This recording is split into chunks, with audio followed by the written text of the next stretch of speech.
একটা হাদিসের দৃষ্টিতে স্ত্রী স্বামীর কাছে 5টা অধিকার পায়। এই হাদিসটি রয়েছে হাদিসের কিতাবের নাম মুসনাদে আহমদ, হাদিস নাম্বার 20,013 নম্বর হাদিস।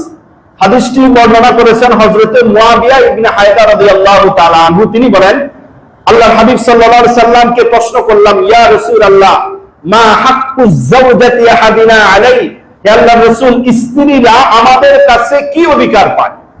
স্ত্রীরা আমাদের কাছে কি অধিকার পায়?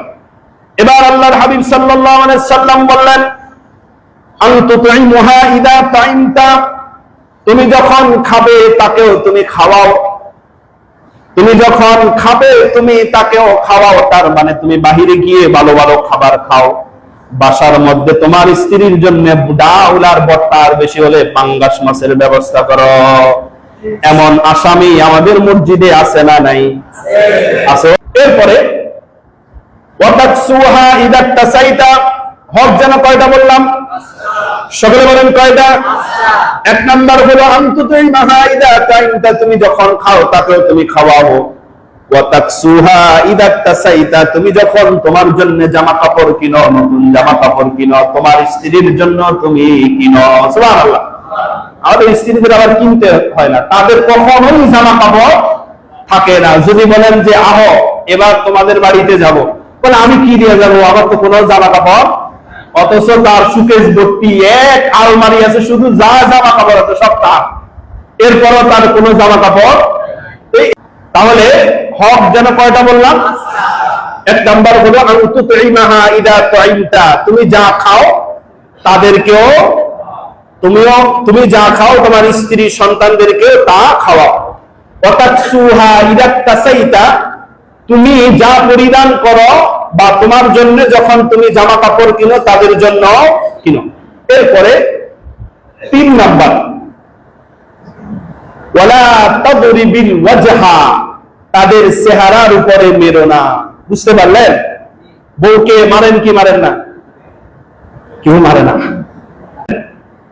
একবার আল্লাহ হাবিব সাল্লাল্লাহু আলাইহি সাল্লামের কাছে মহিলারা নালিশ নিয়ে আসে, লাকাদ আতাফা বিআলি বাইতি মুহাম্মাদিন নিসাউন কাসীর, অনেক মহিলারা আল্লাহর হাবিব সাল্লাল্লাহু আলাইহি সাল্লামের কাছে অভিযোগ নিয়ে আসে। তাকি ইয়াশকুনা আজওয়াজাহুন্না, ওই অভিযোগটা হলো তাদের স্বামীদের বিরুদ্ধে,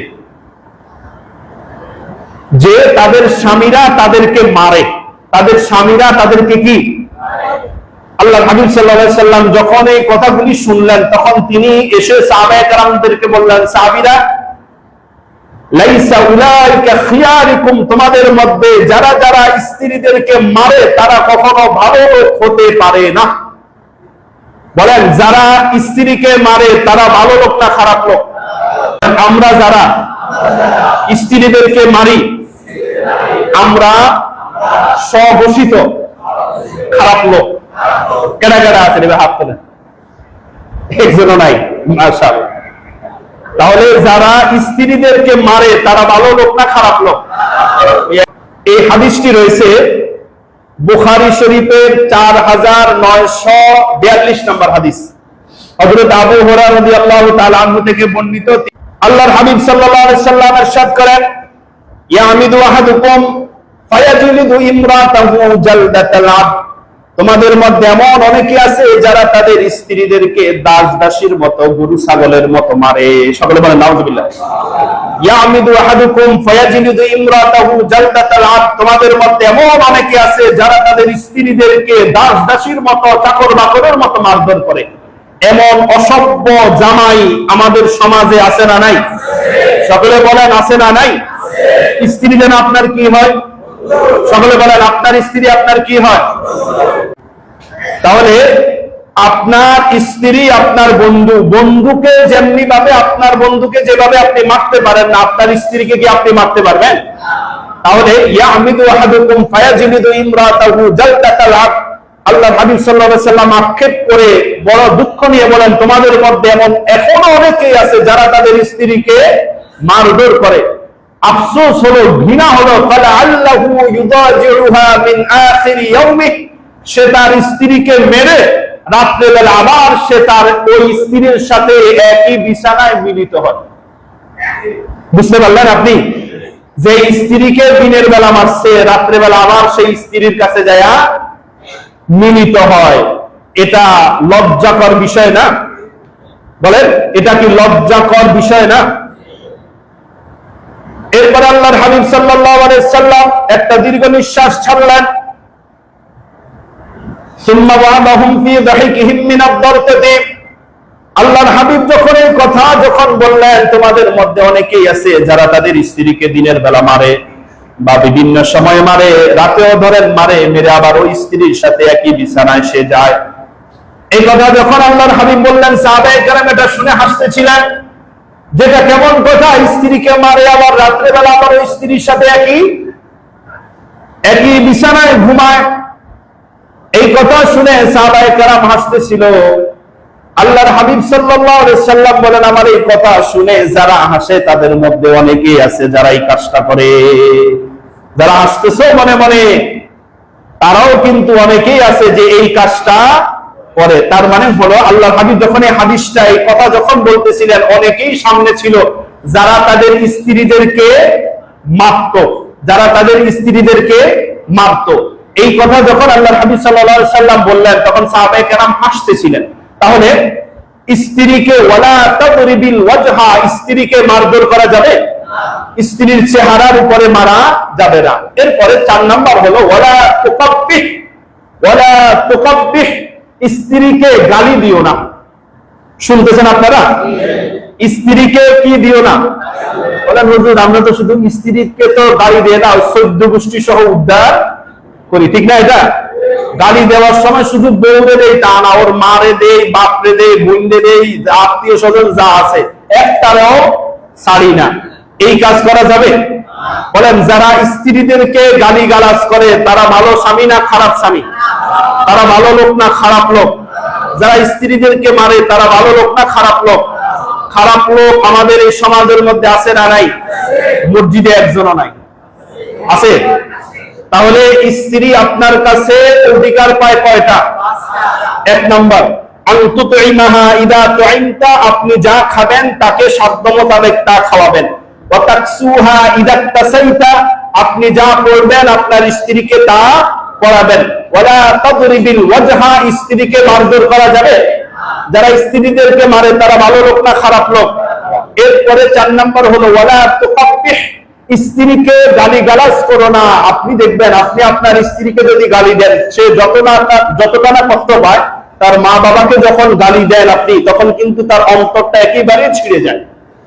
শুনেন, আমি ইমাম, আমার একটা সম্মানের জায়গা, ধরো আমি বয়ানের মধ্যে নিজের অজান্তে যদি একটা গালি দিয়ে বসি, আপনারা মনে মনে বলবেন হুজুরের এতদিন ভালো মনে করছি, হুজুরের তো মুখ খারাপ, ঠিক না? এটা বলবেন কিনা? এটা আমি যদি ভুলে এটা বলি, তাহলে আমি আর মুখ খারাপ, আমি খারাপ লোক। আর আপনি সব জ্ঞানে আপনি আপনার স্ত্রীকেও গালি দেন, আর এমন এমন গালি গালাজ করে, আসলে এরা কখনোই ভালো স্বামী তো না, ভালো মানুষও না। আপনার সন্তানের সামনে কখনোই স্ত্রীর সাথে ঝগড়া করবেন না। পরিবারগুলি নষ্ট করি আমরাই। আপনার সন্তান খারাপ, হুজুর আমার সন্তান খারাপ, আপনার সন্তান তো আপনার কারণেই তো খারাপ। আপনি আপনার সন্তানকে আর সন্তানের সামনে স্ত্রীকে যদি গালি গালাজ করেন, আপনার প্রতি আপনার স্ত্রীর মহব্বত, প্রেম, ভালোবাসা ওটা থাকে না। আপনার সন্তানরা এটা মনে করে যে আমার আব্বার রূপ ভালো না, আমার আব্বা লোকটা বেশি ভালো না, সেহেতু আপনার পার্সোনালিটি আছে। আর রিজালু কাওয়ামুনা আলান নিসা, আল্লাহ তাআলা পুরুষকে নারীর উপর শ্রেষ্ঠত্ব দিয়েছেন, মর্যাদা দিয়েছেন। অধিকার কিন্তু সমান। অধিকার কি বলেন? অধিকার সমান। এতদিন যে বলতেন আমার স্ত্রী, আমি যা বলি তাই হবে, আল্লাহ তাআলা এটা বলে না, বলছে তুমি যেমনি ভাবে তার কাছে অধিকার পাও, সেও তোমার কাছে তাই পাবে। তবে মর্যাদা স্ত্রীর উপর স্বামী বেশি, তাই স্ত্রীকে গালিগালাজ করা যাবে। 5 নাম্বার, ওয়ালা তাহজুর ফি বাইতিহি, যদি তাদেরকে বিছানা আলাদা করতে চাও তাহলে একাকী রেখো না। কোন কারণে যদি বিছানা আলাদা করতে চাও, অর্থাৎ ফাইদুহুন্না ওয়াহজুরুহুন্না ফিল মাদাজি, স্ত্রী যদি তোমার কথা না শুনে, তাহলে প্রথম হলো তাদেরকে ওয়াজ করো, তাদেরকে তোমরা বুঝাও। যদি তোমার ওয়াজ না শুনে, তাহলে বিছানা আলাদা করে দাও। আল্লাহর হাবিব সাল্লাল্লাহু আলাইহি ওয়াসাল্লাম বলেন, ওয়ালা তাহজুদ ফি বাইতিহি, যদি কোনো কারণে বিছানা আলাদা করতে হয় তাহলে তাদেরকে একা একা রেখো না। আল্লাহ তাআলা নারীকে কত সম্মান দিয়েছে। আপনি তার বিছানা আলাদা করবেন, প্রয়োজন হলে আপনি একা একা অন্য রুমে যায় আসুন। স্ত্রীকে একা একা রাখা, বুঝতেছেন আপনারা? তাহলে আপনার স্ত্রী আপনার কাছে কয়টা জিনিস পায়? সকলে বলেন কয়টা? এই 5টা জিনিস সকলের মনে থাকবে তো? 1 নাম্বার, নিজে যা খাবো সাধ্য মোতাবেক তাকে তা। 2 নাম্বার, নিজে যা পরিধান করব সাধ্য মোতাবেক তাকেও তা কিনে দিব। 3 নাম্বার হলো তাকে মারধর করা। 4 নাম্বার হলো তাকে গালিগালাজ করা, তার গোষ্ঠীকে গালিগালাজ করা। 5 নাম্বার হলো স্ত্রীকে যদি কোনো কারণে তার সাথে রাগ করেন, বিছানা যদি আলাদা করতে হয় তাকে একা একা রাখা যাবে না। হয়তো আপনার ছেলে মেয়েদের সাথে স্ত্রী থাকবে, আপনি থাকবেন ভিন্ন জায়গায়, অথবা আপনার স্ত্রী, যদি আপনারা 2 জন যদি হন, শুনেন, যদি আপনারা 2 জন হন, এই ইয়ের মধ্যে আর কেউ থাকে না, হুজুর আপনার স্বামী স্ত্রী 2 জন, তাহলে এই ক্ষেত্রে বিধান হলো একই খাটের মধ্যে থাকবেন। আপনার স্ত্রীর ক্যাবলা থাকবে একটা, আপনার ক্যাবলা থাকবে, অর্থাৎ আপনার স্ত্রী যেই দিকে মুখ করে শুবে আপনি অন্যদিকে মুখ করে শুবেন। তার মানে হলো কি, এটা করলে একটু আপনার স্ত্রী আপনার প্রতি নমনীয় হবে, আপনারও আপনার স্ত্রীর প্রতি একটা টান থাকবে। ঘুমের তালে 2 জন আবার একত্র হয়ে গেলে সকালবেলা উঠে দেখবেন আর আছে না নাই? ঘুমের তালে একত্র হয়ে গেলে তখন আর দেখবেন আর ঝগড়া। যে কথাগুলি বললাম এই কথাগুলির উপর আমল করবেন তো? সকলে বলেন আমল করবেন তো? বউকে মারবেন তো? বউকে গালিগালাজ করবেন তো? বউয়ের সাথে ঝগড়া করবেন তো? বউ যেন আপনার কি হয়? সকলে বলেন আপনার বউ আপনার কি হয়?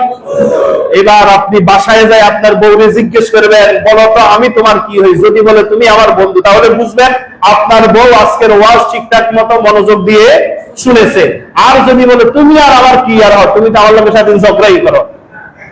আল্লাহ তাআলা যে কথাগুলি শুনলাম ওই কথাগুলি আমাদের সকল আমল করার তৌফিক দেয়, প্রত্যেকে বলি আমিন। আসসালামু আলাইকুম ওয়া রাহমাতুল্লাহ। যারা সুন্নাত পড়েন সুন্নাত পড়েন।